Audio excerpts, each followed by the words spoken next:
Meus irmãos, no livro do profeta Jeremias, capítulo 33, verso 3, é um texto muito conhecido que diz: Invoca-me e te responderei, anunciar-te-ei coisas grandes e ocultas que não sabes. E a outra palavra também que diz assim: Buscar-me-eis e me achareis quando me buscardes de todo o vosso coração. Então, quando a gente abre o coração, quando a gente se dispõe a ouvir o Senhor, não com a intenção de ouvir apenas aquilo que a gente quer ouvir ou aquilo que agrada ao nosso coração, mas quando a gente se dispõe a ouvir todo o conselho, toda a vontade de Deus, tudo aquilo que Deus tem a falar, com certeza Ele fala ou falará aos nossos corações. Então, quero convidar você para que você abra o seu coração, se desarme e deixe que o Senhor fale aquilo que Ele certamente tem para falar para você nessa noite. Quero convidar você a curvar a sua cabeça e vamos ter um momento de oração, onde você vai pedir a Deus para fazer isso, para falar, para tocar, para fazer a vontade dEle, que é boa, que é perfeita e que é agradável.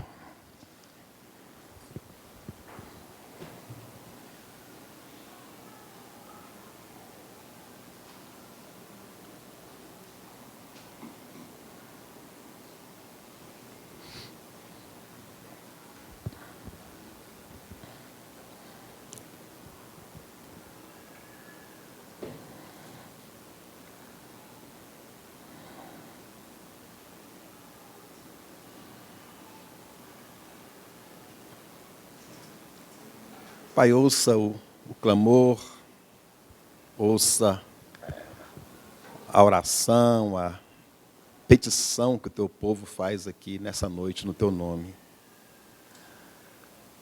Tua palavra diz que nós não sabemos nem orar, mas o Espírito Santo, Ele intercede por nós com gemidos inexprimíveis. Que o Senhor esteja nos auxiliando cada irmão agora nesse momento de oração, de clamor, de petição. Quem sabe oração de louvor, de agradecimento, mas quem sabe também de dúvida, de dor, de angústia, de perplexidade, de aflição, enfim. O Senhor sabe tudo o que se passa, ó Deus, no nosso coração, nada, absolutamente nada, te é oculto, e nós louvamos o teu nome por isso. E obrigado que o Senhor está presente aqui, pronto para ouvir as nossas orações, pronto para nos abençoar, para nos perdoar, nos libertar. Tua palavra diz que se nós confessarmos os nossos pecados, o Senhor é fiel e justo para nos purificar e perdoar de todos os pecados, e o sangue de Jesus, o seu Filho, nos purifica de todo o pecado. Então, em nome de Jesus, que o Senhor venha nos lavar, venha nos purificar.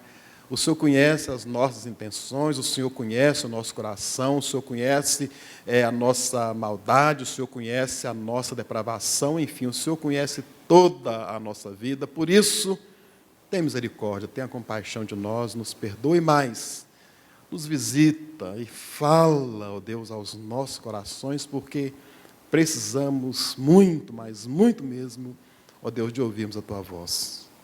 Fala conosco através de nós. Tem misericórdia, ó Senhor, da nossa vida. E conforme cantamos, que as palavras dos nossos lábios, o meditar do nosso coração, sejam agradáveis na Tua presença, Senhor nosso e rocha nossa, em nome e por amor de Jesus, Senhor. Aleluia, amém, amém, amém, glória a Deus. Meus irmãos, nós temos seguido aqui na igreja, conforme o pastor Carlinhos já orientou os irmãos, o calendário litúrgico, né? Um calendário que as igrejas, ou muitas igrejas reformadas têm seguido. E nós estamos pregando sobre a Epifania. Aliás, o que é mesmo Epifania? Manifestações ou aparições. O pastor Carlinhos esteve pregando sobre o Cordeiro de Deus, esteve pregando sobre Jesus, a luz do mundo. E hoje estarei pregando no livro de um profeta menor, que, dentre as profecias aqui, ele profetiza, ele anuncia a vinda de Jesus, ou a manifestação visível de Jesus. Eu quero convidar você a abrir sua Bíblia no livro do profeta Miqueias, Miqueias no capítulo 6. Miqueias 6, leremos do verso 1 ao verso 8.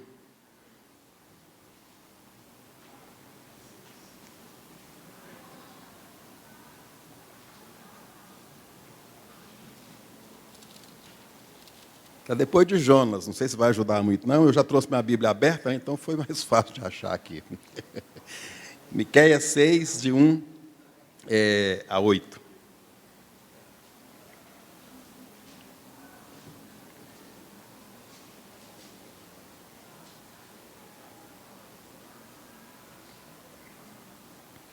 Diz o seguinte: ouvi agora o que diz o Senhor, levanta-te, defende a tua causa perante os montes, e ouçam os outeiros a tua voz.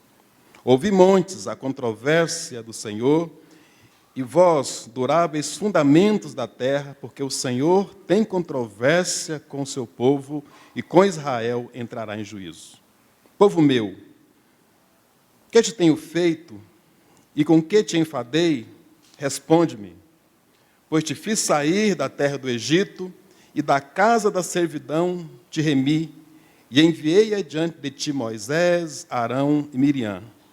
Povo meu, lembra-te agora do que maquinou Balaque, rei de Moabe, e do que ele respondeu Balaão, filho de Beor, e do que aconteceu desde Sitim até Gilgal, para que conheças os atos de justiça do Senhor. Com quem me apresentarei ao Senhor e me inclinarei ante o Deus excelso? Verei perante ele com holocaustos, com bezerros de um ano? Agradar-se-á ao Senhor de milhares de carneiros, de 10.000 ribeiros de azeite? Darei o meu primogênito pela minha transgressão, o fruto do meu corpo, pelo pecado da minha alma?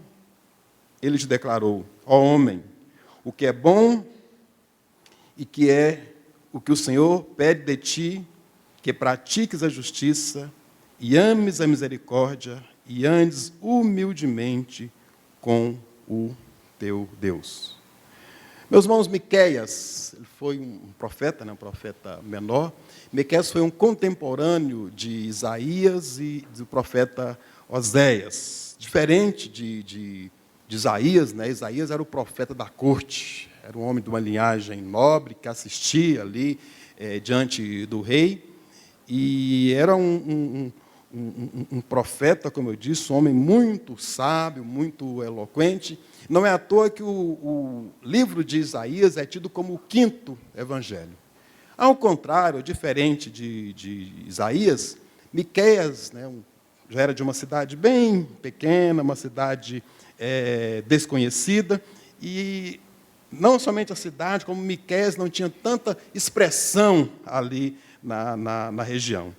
E as profecias que Miqueias comunicou, elas foram comunicadas, conforme diz aí o verso 1 do primeiro capítulo, durante os reinados de Jotão, Acás e Ezequias. Jotão, Acás e Ezequias, reis de Judá, que governaram do período de 750 a 686 a.C. Miqueias, o nome Miqueias quer dizer: quem é como Javé? É uma pergunta. E o tema, meus irmãos, desse livro que tem 7 capítulos, é o seguinte: um Deus justo e misericordioso liberta o seu povo da escravidão. E essas pessoas que foram libertas por esse Deus, pessoas cujo Deus fez uma aliança, deve agora refletir os padrões dessa nova vida, ou seja, as pessoas que foram transformadas, alcançadas, libertas por Deus, devem agora ter uma postura tal que a bondade, a misericórdia, ou seja, esse Deus seja visto diante das pessoas. E é isso que Deus também exige de nós. O desejo de Deus é que nós, como seus filhos, pessoas alcançadas, lavadas pelo sangue, pessoas remidas, temos agora uma postura diferente para que as pessoas vejam Deus em nós. Conforme diz Jesus lá no livro de Mateus, que nós agora devemos ter uma postura diferente, nós não devemos nos assemelhar àqueles que não temem a Deus, aos pagãos, conforme diz ali o contexto. É interessante a gente entender um pouco aqui o contexto histórico, né, no qual aqui ele profetizou, e é útil entender, então, qual foi o tempo, né, os tempos em que Miqueias profetizou. Meus irmãos, durante esse período aqui, foi um período negro, e a gente vê isso claramente. Depois, se você quiser ver o contexto, vai lá para o segundo livro dos Reis, do capítulo 15, até ali por volta do capítulo 20, você vai ver que isso foi um período difícil, um período negro, onde os pecados do reino do norte estavam sendo punidos, né, pela Assíria, e Miqueias, então, ele viu que essas mesmas atividades que estavam acontecendo ali no reino do norte, cuja capital era Samaria, ou seja, o pecado da idolatria, o pecado da adoração a Baal, os sacrifícios, as feitiçarias, ele viu que esses mesmos pecados estavam sendo cometidos ali no reino do norte, estavam também sendo praticados ali no reino do sul, em Judá, cuja capital era Jerusalém. Os pobres, eles eram oprimidos e eles não podiam apelar aos tribunais, devido aos juízes corruptos, né? Parece que a coisa não mudou muito.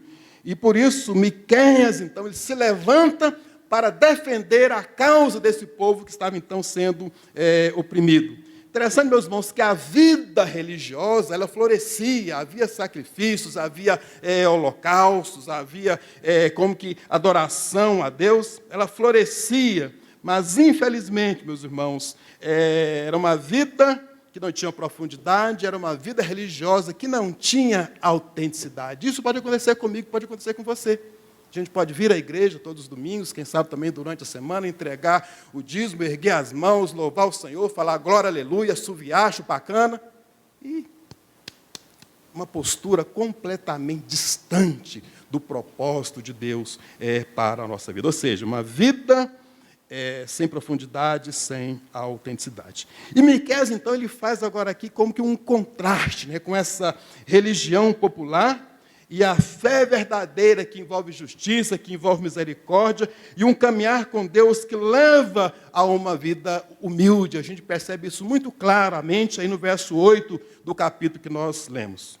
Então, meus irmãos, o livro, ele narra a visão que Deus deu ao profeta sobre o reino do norte e o reino do sul, duas capitais que estavam sendo ameaçadas pela ira do Senhor. Volte aí sua Bíblia, capítulo 1, verso 2. Olha o que diz aí. Ouvi todos os povos, prestai atenção, ó terra, e tudo o que ela contém, seja o Senhor testemunha contra vós. Lês o verso 1. Palavra do Senhor que veio em visão a Miqueias, morastita, nos dias de Jotão, Acás e Ezequias, reis de Judá, Samaria e Jerusalém. Então ele profetizou aqui para o reino do norte e para o reino do sul. E interessante, meus irmãos, que a espantosa queda aqui das duas capitais tem como causa exatamente a transgressão de Jacó e o pecado de Samaria, conforme está descrito aqui no verso 5 do primeiro capítulo. Então, foi por causa da transgressão do reino do norte, do reino do sul, eles foram, então, punidos.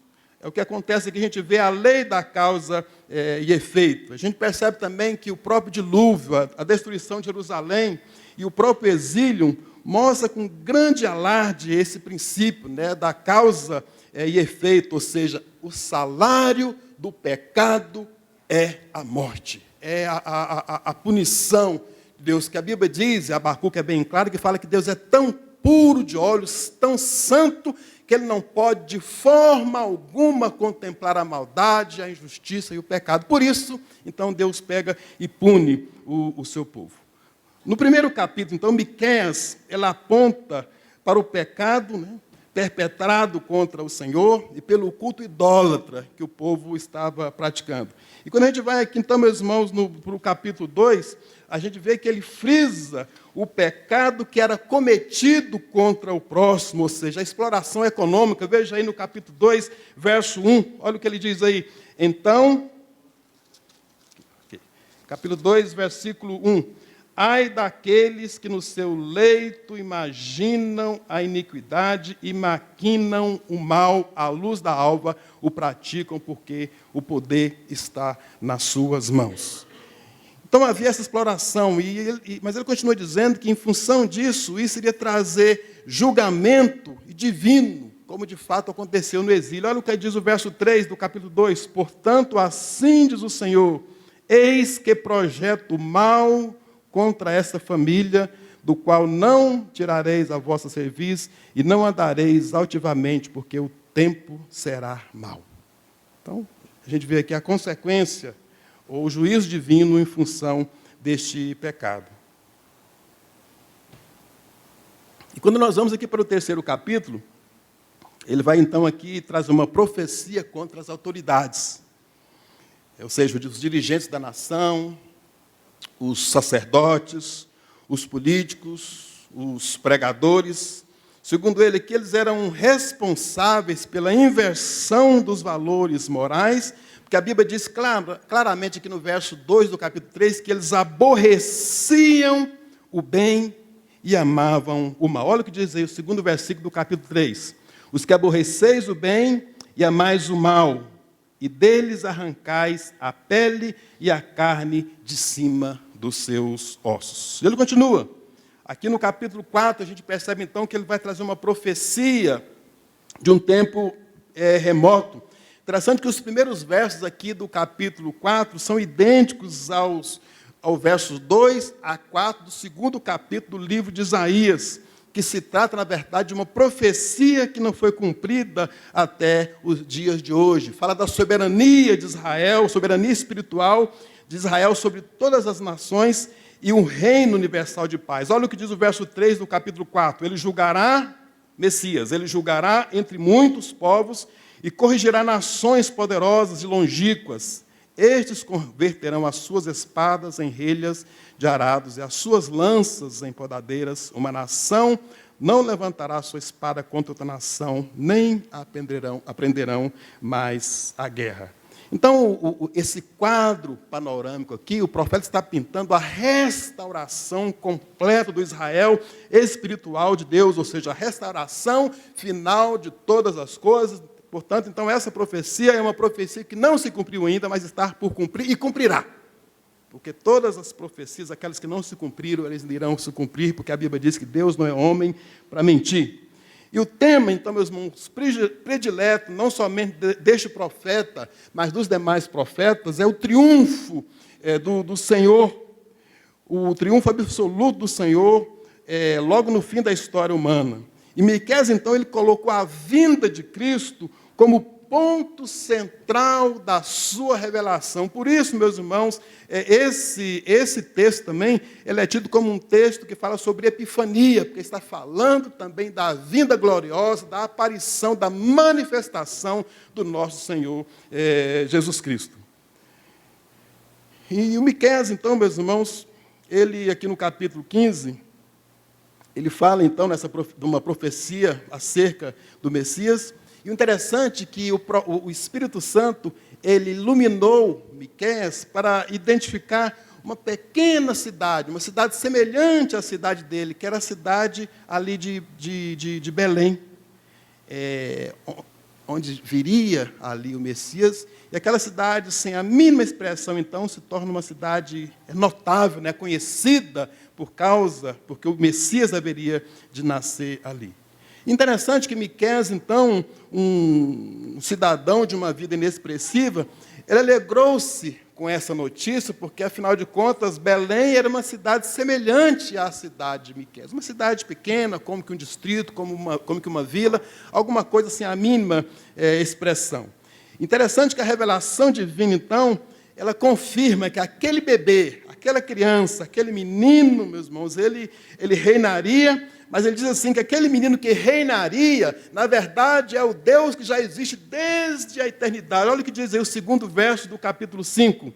E tu, Belém Efrata, pequena demais para figurar como grupo de milhares de Judá, de ti mesmo, de ti me sairá o que há de reinar em toda Israel, e cujas origens são desde os tempos remotos, desde os dias da eternidade. Então ele está profetizando, olha, aquele menino, aquele nenê, aquele bebê que nascerá lá em Belém, na verdade ele já existe como Deus antes da fundação do mundo, ou seja, o Deus eterno, ele irá se encarnar na pessoa daquela criança, na pessoa daquele menino. Só que ele está dizendo o seguinte, só que antes disso acontecer, antes que o Messias venha, ele diz isso no versículo 5 do capítulo 5, haveria uma invasão pela Assíria. A Síria iria invadir ali, mas Deus prometeu que o povo de Jacó não seria completamente exterminado, mas haveria então um remanescente. Olha o que diz aí o verso 8 do capítulo 5.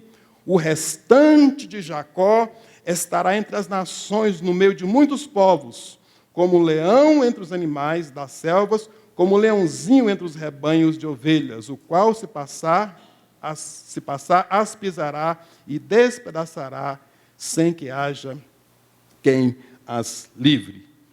E a gente percebe, meus irmãos, que a sobrevivência dos judeus é um fenômeno extraordinário da história e que confirma as profecias bíblicas.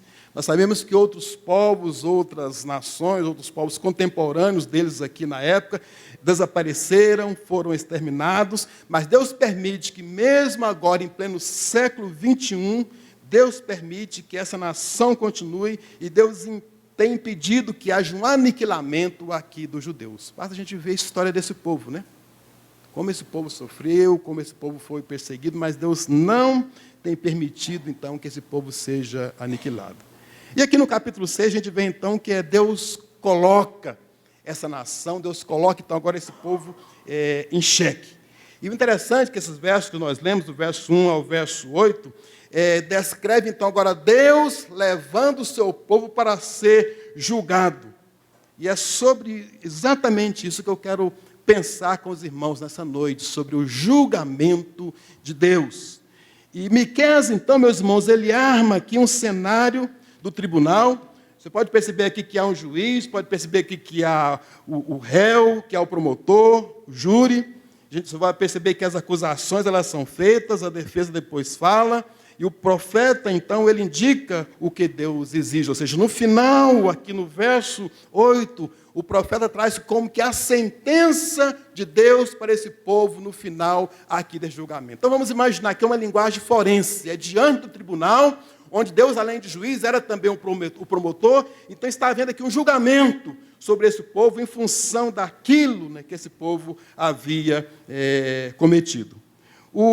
E aí, meus irmãos, logo no primeiro verso, no verso 1, Deus ordena a Miqueias que ele, então, agora, ele profira a acusação contra Judá. Ouvi agora o que diz o Senhor, levanta-te, defende a tua causa perante os montes e ouçam os outeiros a tua voz. Então, Deus ordena agora, Miqueias, diga a esse povo, profira agora qual é a acusação contra este povo. E aqui no verso 2, meus irmãos, logo no começo fala assim, ouvi montes a controvérsia. Essa palavra controvérsia aqui, meus irmãos, é uma expressão hebraica, né? A língua hebraica ela é muito cultural, né? Ela rib, essa é uma palavra, quer dizer, uma palavra rib, que significa discórdia ou disputa, e requer um acerto entre duas ou mais partes. Então, a ideia aqui é que há uma discórdia, há uma disputa, e requer agora um acerto. Por isso que eles estão sendo levados ao tribunal, para que haja um acerto, para que haja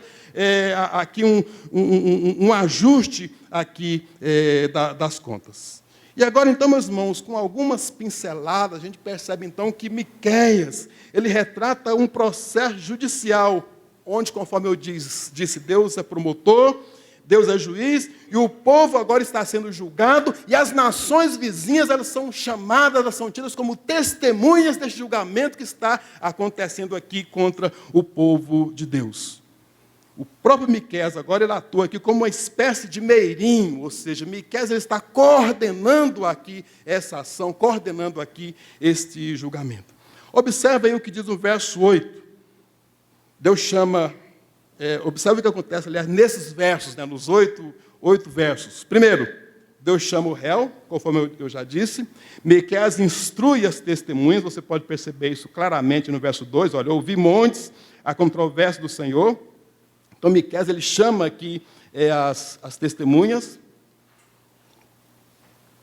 Você vai perceber do verso 3 ao verso 5, que Deus, então, ele acusa aqui o seu povo.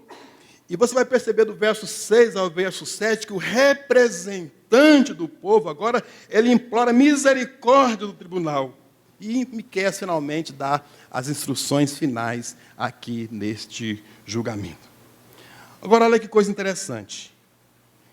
Quando você lê esse texto, você vai perceber que Deus tem motivos para julgar o povo de uma forma rigorosa. Deus tem motivo de sobra para exterminar definitivamente este povo.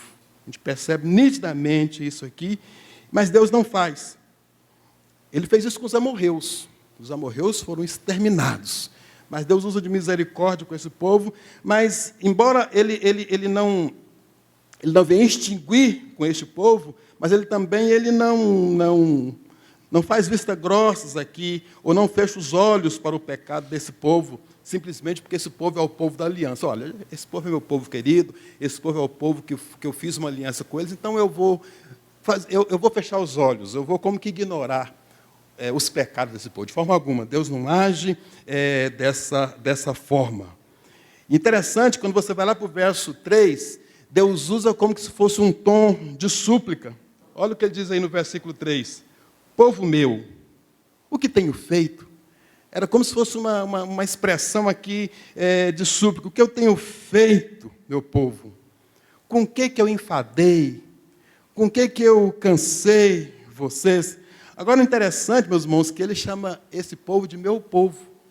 Ele usa aqui um pronome, meus irmãos, que deixa implícito não apenas o relacionamento, mas um tratamento, uma relação onde está envolvido misericórdia, amor, meu povo, meu povo. E, aliás, meus irmãos, para essa misericórdia que Deus chama a atenção aqui nos versos 4 e verso 5 do capítulo 8. Um relacionamento que havia sido estabelecido há muito tempo, que Deus mantém-se fiel a este julgamento. Ou seja, Deus não abandonou esse povo, apesar da corrupção e da desobediência. E o que é lindo, meus irmãos, é que Deus também não te abandonou por causa da sua corrupção, por causa da sua desobediência. Ele não me abandonou, Ele não nos abandonou, apesar das nossas incoerências, apesar, meus irmãos, dos nossos pecados, apesar das nossas faltas. E o tom da acusação agora, então, meus irmãos, não é um tom de promotor ou juiz, mas é como que a expressão de amor de um pai amoroso. Isso me lembra aquele texto lá de Jeremias, que diz assim: com amor eterno eu te amei, por isso, com benignidade, eu te atraí. E ele continua, então, responde-me. E é interessante que essa frase é uma frase assim, pungente, né? Pinta agora o quadro de um povo que está cabisbaixo, de um povo que está envergonhado, silenciado aqui pela própria culpa, que não tem como responder diante dessa acusação, dessa palavra que Deus profere aqui a esse povo. Meus irmãos, não havia nenhuma resposta. E essa frase, meus irmãos, nos lembra também uma pergunta retórica que Deus faz lá no livro de Isaías, no capítulo 5, do verso 1 a 4. Ele diz assim: que mais se podia fazer ainda à minha vinha que eu não tenha feito? Testifica contra mim. Então, meus irmãos, a gente percebe aqui que a resposta desse povo é o silêncio. O silêncio. não se pode fazer nenhuma acusação contra aquele que conduziu esse povo com muita graça, muita bondade, muito amor e muita misericórdia. O povo, então, perplexo, envergonhado, cabisbaixo, silencia, porque não tem como responder a essa palavra ou a essa acusação que Deus está fazendo aqui. Eu estou usando a expressão acusação, porque essa é uma linguagem forense, é tribunal. Por isso que eu estou usando essa expressão, a acusação. Então, meus irmãos, como não se apresenta nenhuma defesa aqui, Deus, então, prossegue, o julgamento prossegue, e Deus agora, como promotor, prossegue com a acusação. E ele, então, começa fazendo isso, sabe de que forma? Recapitulando tudo aquilo que ele havia feito por eles. Primeiramente, ele faz aqui uma referência à travessia do Mar Vermelho. Olha, veja aí o que diz o verso 4, né? Pois te fiz sair da terra do Egito e da casa da servidão. Ou seja, ele faz aqui uma referência à travessia do Mar Vermelho, né? E daquela caminhada do povo no deserto, onde Deus ia à frente, né? À noite com uma coluna de fogo e durante o dia com uma nuvem. E ele fala também aqui, meus irmãos, uma referência que aqueles 40 anos onde Deus deu a vestimenta para esse povo, onde Deus alimentou esse povo, não permitiu que esse povo passasse fome ou que esse povo não tivesse o que vestir. E ele continua dizendo, né, que Deus, então, havia trazido proteção a esse povo contra os inimigos. E a segunda frase aqui, a gente percebe aqui no verso 4, no final, a segunda frase, da casa da servidão te remi. Traz à mente, meus irmãos, outras experiências que estavam relacionadas ao Egito. Não somente aquela libertação, mas a maneira como Deus tratou o povo diante de Faraó, a forma miraculosa como Deus fez milagres ali diante daquele povo, os milagres que foram operados por Moisés ali diante de Faraó e sua corte. E, acima de tudo, Deus lembra esse povo que quem os livrou não foi o homem, mas foi ele, o próprio Deus poderoso, que havia livrado esse povo aqui das mãos do inimigo. E ele continua. Então, ele relembra aqui, meus irmãos, no verso 5, da maquinação de Balaque, rei de Moabe, que armou para que Israel fosse amaldiçoado, tentando usar Balaão. Lembra que Balaão estava pronto para amaldiçoar o povo, e Deus, então, não permite que tal coisa aconteça, pelo contrário, Balaão então, é usado para abençoar a Israel. Então, ele faz alusão a isso aqui, dizendo, olha, como eu livrei vocês da mão de Moabe, que era rei lá da cidade... Moabe, rei da cidade... Balaque, me perdoe, Balaque, rei da cidade de Moabe. E o texto também fala, meus irmãos, do que aconteceu em Sitim. Nesse mesmo verso aqui, o verso 5, né, exatamente, fala do que aconteceu em Sitim, ou seja, lá na planície de Sitim, onde Josué liderou o seu povo até o acampamento de Gilgal. E essa frase não somente fala da forma como ele liderou, mas de tudo aquilo que aconteceu durante esse percurso, quando esse povo estava sendo liderado aqui por Josué. E você vê isso claramente lá nos capítulos 4 e 5 do livro de Josué.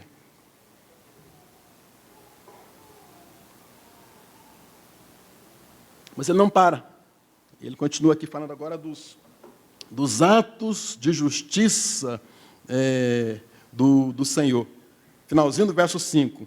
Para que conheças os atos de justiça do Senhor. Ou seja, a promotoria, ela fundamenta a sua acusação, usando aqui agora, meus irmãos, os atos misericordiosos pelos quais Deus cobriu o seu povo de bênçãos, contrastando aqui agora com a ingratidão desse povo. Então, eles continuam. E a partir agora do verso 6, a gente percebe que agora, meus irmãos, que o cenário muda. Vemos aí no verso 1 e verso 2 que o júri recebeu uma instrução, a promotoria apresentou as acusações, verso 3 ao verso 5, e agora a defesa vai falar. Mas conforme o verso 3, essa defesa não tem o que falar. Ela se silencia, ela não tem o que dizer.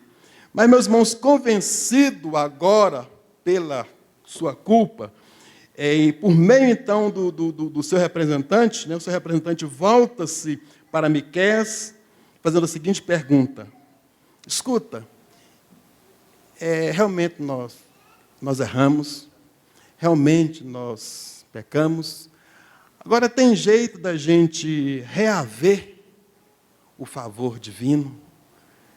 Tem jeito da gente ser alvo da misericórdia, da benevolência, da visitação divina? E talvez seja essa, quem sabe, meu irmão, minha irmã, quem sabe o seu drama. De repente você reconhece, olha, eu tenho de fato errado contra Deus, eu tenho pecado contra Deus. Pastor, será que há esperança? Será que há uma forma, será que há uma maneira de eu reaver o favor divino? Será que há uma saída? Será que Deus pode usar de benevolência, de bondade, de compaixão para comigo e ter mais uma vez misericórdia de mim, a despeito da minha postura, a despeito dos meus pecados, a despeito das minhas faltas? Então, meus irmãos, o representante, ele começa agora a falar na primeira pessoa do singular. E sabe quem está falando aqui? Na verdade, quem está pedindo misericórdia é o rei Ezequias. No Antigo Testamento, meus irmãos, o povo ele era abençoado e ele era julgado de acordo com as atitudes do rei. Então, o rei, ele se volta agora para Deus, e você vai perceber isso no final, na parte B do verso 6, olha o que ele diz aqui, verso 6. Com que me apresentarei ao Senhor e me inclinarei ante o Deus excelso? Aí, meus irmãos, o rei recorre à única solução que ele conhece, que é o sistema sacrificial. Olha o que ele diz aí no final do verso 6.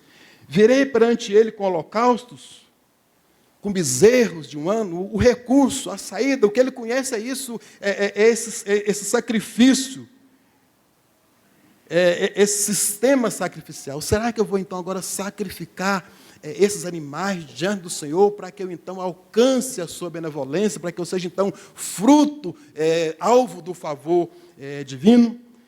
E o rei continua. Se Deus não se agrada de um determinado tipo de oferta, ou seja, se Deus não se agrada do holocausto, quem sabe, talvez ele se agrade de uma grande quantidade de sacrifício. Olha o que diz aí o final do verso 6, né? Aliás, verso 7. Agradar-se ao Senhor de milhares de carneiros, de 10.000 ribeiros de azeite. Então ele agora começa a apelar. Fala, olha, se Deus não se agrada de um holocausto, quem sabe ele se agrada de 10.000 carneiros, ou quem sabe, né, milhares de carneiros, ou quem sabe 10.000 ribeiros de azeite. Quem sabe se eu colocar essa oferta, isso diante do Senhor, eu vou agradá-lo?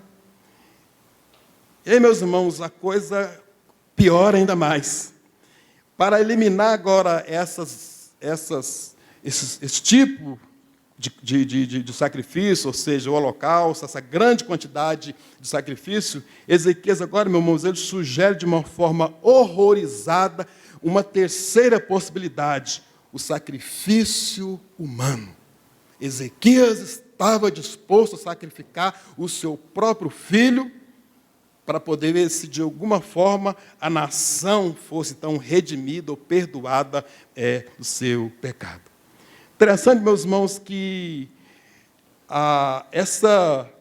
o que Ezequias oferece atinge o seu bolso, né, porque essa oferta que ele oferece aqui no início, atinge a sua família, porque ele agora está oferecendo o seu filho, mas, meus irmãos, não atinge o seu eu diretamente. Atinge indiretamente, porque mexe no bolso, mexe na família, mas não atinge de forma direta o seu eu.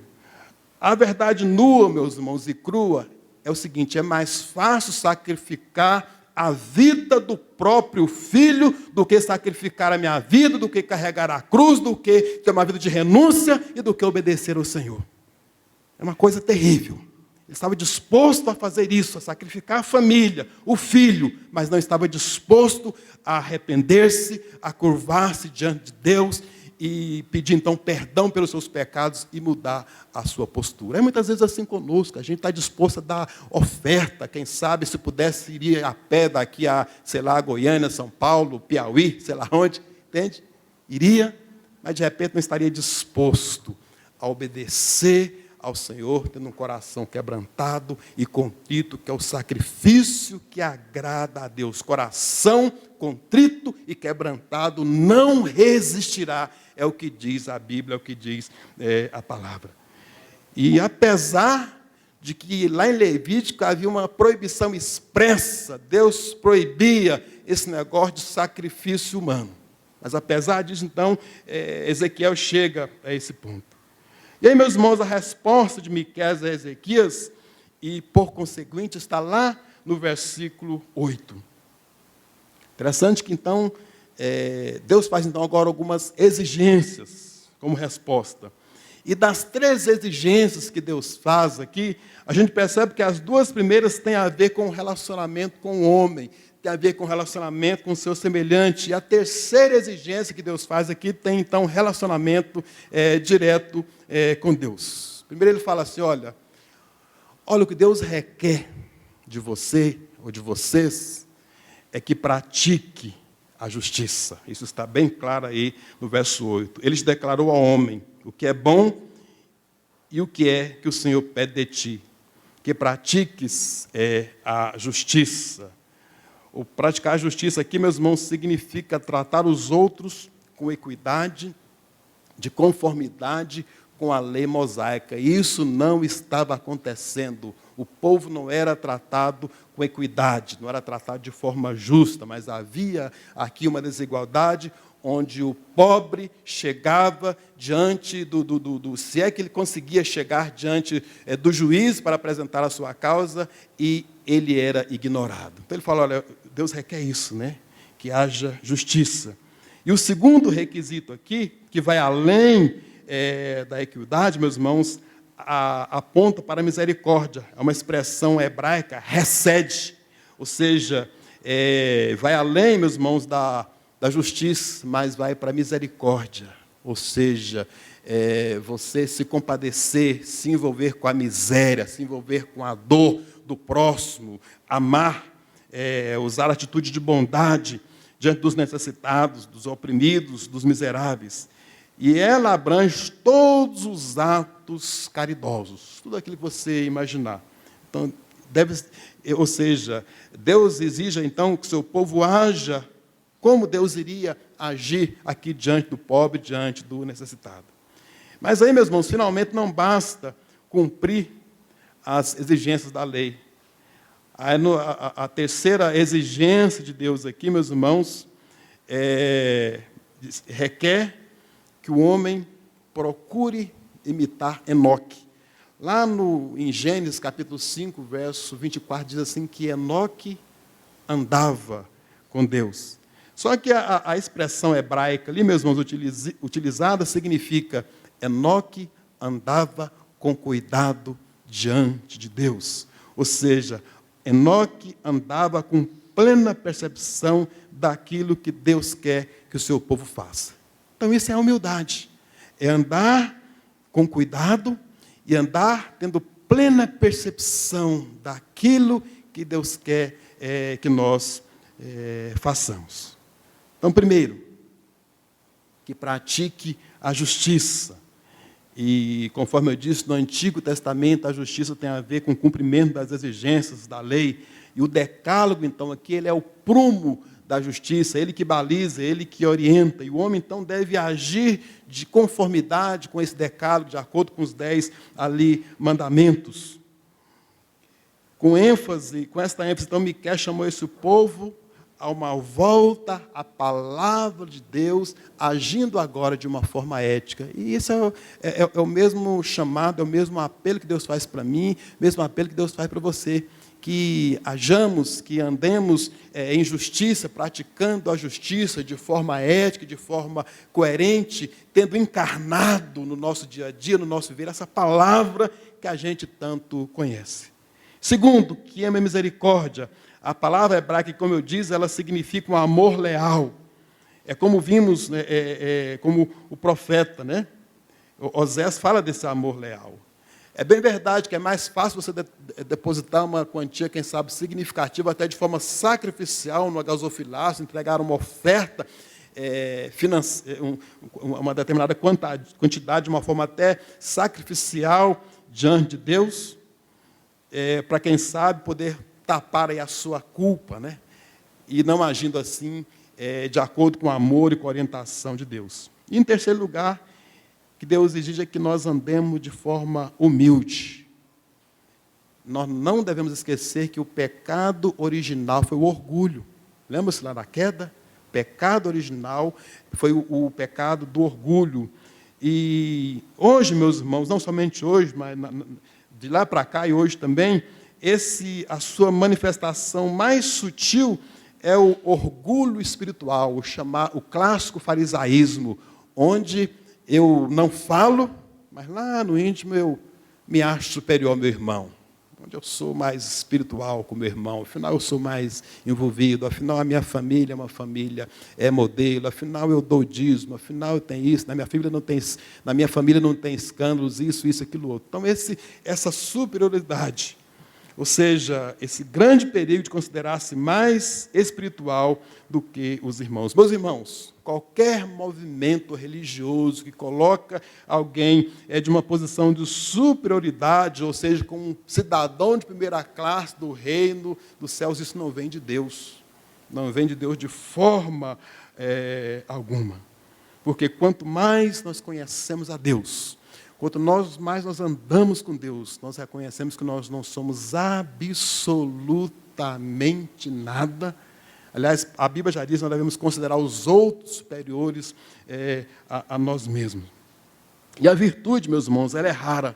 Por isso, Jesus, ele a coloca em primeiro lugar como a primeira das bem-aventuranças. Mateus 5,3, bem-aventurados os humildes, por quê?